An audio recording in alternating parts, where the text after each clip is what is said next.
Senandungkan lagu ini atas rindu di hati, berlutut di lantai bumi, bersedih menyepi. Tore kisah senandung kasih, maafkan Tuhan, ku berjanji tak mau menuai murka untukmu, oh kawan. Berbisik di dalam hati, ku mohon maafkan. Berbagi peluh menuju cita, aku membasuh keringat luka.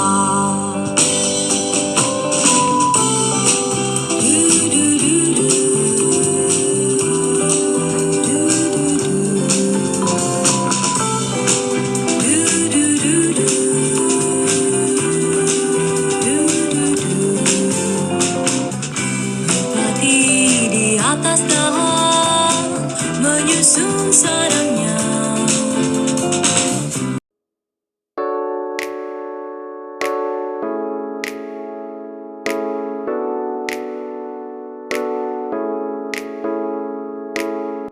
Meja ini yang menemani Soekarno di dalam ruang baca jika tidak sedang berdiskusi dengan kawan-kawan seperjuangannya.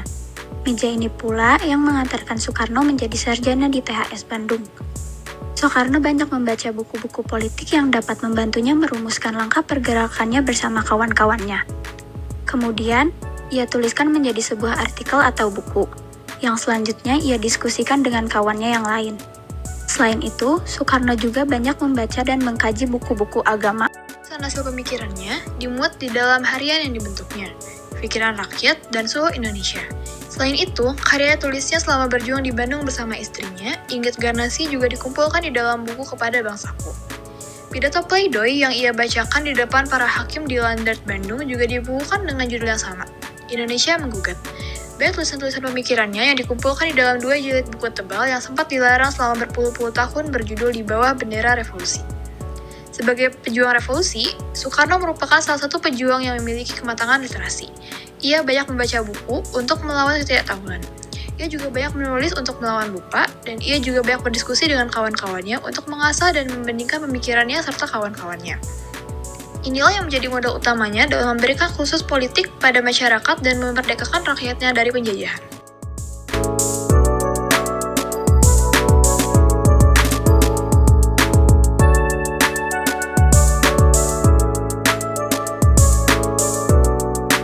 Terlahir dari pasangan Arjipan dan Amsi, beliau diberi nama Garnassi pada tanggal 17 Februari 1888. Karena kecantikannya, banyak pemuda yang menaruh hati kepadanya dan memberikan panggilan si Ringgit atau biasa yang disebut dengan Inggit Garnassi. Pada umur 12 tahun, beliau dijodohkan dengan seorang pegawai di Karesidenan Priangan bernama Nata Atmaja. Inggit bersedia menikahi Nata karena ia mendengar bahwa kekasihnya akan dijodohkan dengan wanita lain pilihan orang tuanya. Pernikahan tersebut pun berlangsung tanpa ikatan cinta antara keduanya. Tak lama kemudian, pernikahan itu pupus di tengah jalan. Setelah bercerai dengan Nata Atmaja, Inggit kembali pada cinta masa lalunya, yaitu Haji Sanusi, dan menikah pada tahun 1916. Sebagai istri, Inggit juga ikut peran serta dalam aktivitas politik suaminya sebagai anggota SI bersama wanita-wanita lain di Bandung. Pada tahun 1921, Sanusi dan Inggit mendapat sebuah surat dari Cokro Aminoto yang akan menitipkan menantunya, yaitu Soekarno, untuk bersekolah di Bandung. Untuk keperluan itu, Sanusi dan Inggit memberikan kamar depan di rumah mereka untuk ditinggali student itu. Soekarno juga mengajak Utari, istrinya yang merupakan putri dari Cokro Aminoto, untuk tinggal di Bandung. Selama berada di rumah tersebut, Soekarno menjadi sering berdiskusi dengan Inggit karena Sanusi lebih sering berada di luar rumah. Intensitas itulah yang menimbulkan ikatan cinta antara Soekarno dan Inggit. Setelah Soekarno menceraikan istrinya Utari, ia melamar Inggit pada Haji Sanusi. Selesai masa idah, Soekarno langsung menikahi Inggit. Mereka juga mengangkat anak yang diberi nama Ratna Juami. Ia adalah anak dari kakak Inggit, Murtasi. Inggit mendampingi Soekarno baik dalam menyelesaikan sekolahnya maupun pada saat berpidato di depan publik. Inggit ikut kemanapun Soekarno pergi dan menjadi penerjemah saat suaminya memberikan kursus politik pada masyarakat Sunda pinggiran kota Bandung. Ketika Soekarno diasingkan ke penjara Bancai Bandung, Inggit seringkali mengirimkan makanan dan menyeludupkan buku-buku untuk Soekarno. Dengan itu, Soekarno dapat membacakan pembelaan di Gedung Landrat berjudul Indonesia Menggugat yang membuatnya divonis 4 tahun penjara di Sukamiskin. Setelah Soekarno dibebaskan, pidatonya ini dianggap meresahkan pemerintah Belanda dan membuatnya kembali ditangkap dan diasingkan ke Ende Flores. Disinilah mereka mengangkat anak lagi yang diberi nama Kartika. Atas paksaan MH Tamrin, Belanda memindahkan Soekarno ke Bengkulu karena dikhawatirkan sakit malaria Soekarno menjadi semakin parah. Di Bengkulu mereka kedatangan Fatma, gadis yang dititipkan ayahnya dan menjadi awal keretakan hubungan Inggit dan Soekarno. Kedatangan Jepang ke Indonesia membuat Belanda kalang kabut yang kemudian memindahkan Soekarno sekeluarga ke Padang, lalu kembali ke Jawa. Mereka pindah ke Jalan Pegangsaan Timur 056. Meski begitu, Soekarno tetap dengan keputusannya ingin menikahi Fatma. Inggit memilih untuk diceraikan dan kembali ke Bandung dengan syarat Soekarno tetap memberikan nafkah dan membangun rumah untuk Inggit. Inggit mendengar kabar bahwa Soekarno berhasil membacakan proklamasi kemerdekaan Indonesia.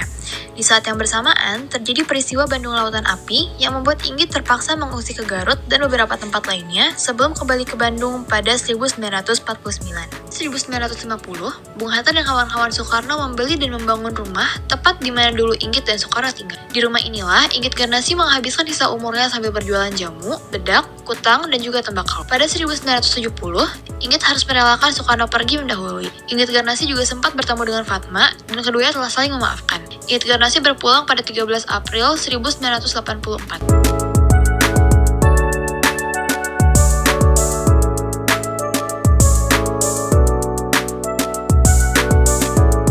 Inggit Garnasi membuat bedak dan jamu menggunakan campuran beras serta ramuan lainnya dengan cara digiling dengan batu pipisan di atas. Bedak dan jamu yang ia namakan kansai dan ningrum ini dijual dengan cara dititipkan pada warung-warung atau para pengecer. Ilmu pengobatan yang dimiliki Inggit tidak hanya berasal dari warisan kedua orang tuanya di Banjaran atau gurunya selama di Cirebon, tetapi Inggit juga dapatkan dari kerabat Soekarno di Jawa Timur. Selain jamu, bedak, dan kutang, Inggit juga berjualan tembakau yang ia racik sendiri. Ia beri nama Ratma Juami yang diambil dari nama anak angkatnya. Batu pipisan ini adalah saksi bisu perjuangan Inggit Garnasi sepanjang hidupnya bersama Soekarno. Bahkan sebelum itu, Inggit terbiasa mencari penghasilan sendiri, bahkan sejak masih bersama Hasanoshi. Inggit membuat jamu, bedak, menjahit kutang, dan berjualan tembakau untuk mendapatkan penghasilan sendiri tanpa tergantung pada suami. Soekarno yang pada saat itu menikahi Inggit masih berstatus mahasiswa, tentu tidak memiliki penghasilan. Maka, Inggitlah yang menjadi tulang punggung keluarga membiayai kehidupan dan pergerakan yang mereka lakukan. Belum lagi beban bertambah saat kawan-kawan seperjuangan Soekarno datang ke rumah. Tentu saja sebagai tuan rumah, Inggit harus menjamu mereka. Beban itu semakin bertambah saja pada saat suaminya itu ditangkap dan di penjara, baik di Bancai maupun di Sukamiskin. Selain harus mencari uang demi penghidupan keluarga, ia juga harus pandai-pandai membesarkan hati suaminya agar tidak patah semangat saat di penjara. Ditambah pula beban yang ditanggung pada saat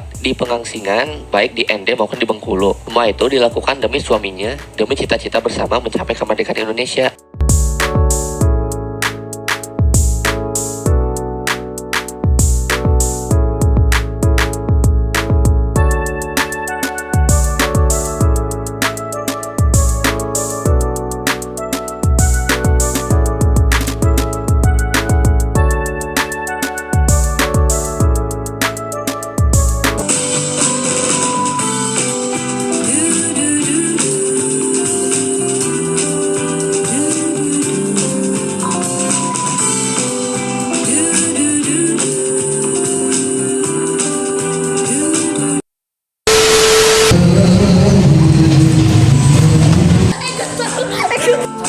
Oke, makasih.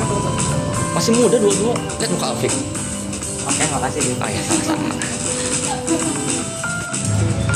Nah, maju kanan kiri ya, let's go.